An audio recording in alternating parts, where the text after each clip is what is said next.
Learn about another voice and culture of Taiwan with We Love Hakka. 现在就让我们一起加入客家风情，大家来讲客家吧。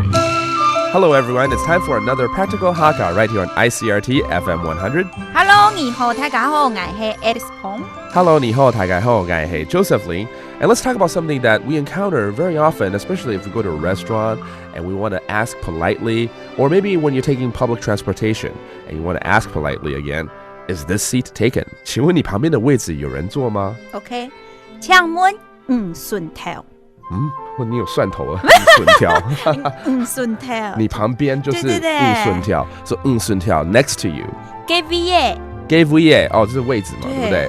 有人坐嘛？哦，有人坐嘛，这样子嘛。哦，所以你的旁边的位置有没有人坐了 ？OK, let's do that again. 请问蒜头。蒜条。给位。给位。有人坐嘛？有人坐嘛。So the answer probably is, oh no, please have a seat. 没抢坐。抢坐啊？要抢啊？不是不是要请坐吗？叫人家抢。抢坐。再不做的话，别人就要做了，赶快抢啊！没有，不能这样，没礼貌。哦，是说没有，就是没对。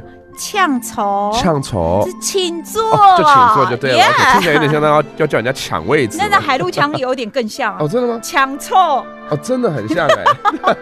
海陆人的话会很实际的跟大家讲说，赶快坐。Okay, got it. So in that situation, it's an empty seat, but maybe someone is sitting there, so you would say, 不好意思，这里有人坐咯。就是说 I'm sorry, there's actually someone sitting here. 歹勢啊，歹勢。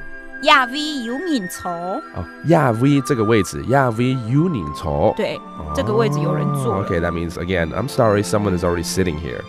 And finally, let's teach people this line because when you're on a public transportation like the MRT or bus, you really want to surrender your seat to the elder and to pregnant women, for instance.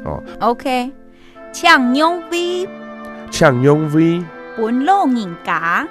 本老人家就是老人家咯。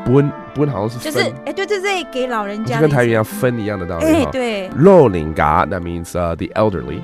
老是汉的意思，老 that means and the pregnant. 寬態度給你。再講一次，寬態度給你。寬態度給你。這就是孕婦的意思。對，就是你的肚子比較大了啦。A pregnant woman, there you go. Well, that does it for today's Practical Hakka. 什麼太嘎？俺只say張來了。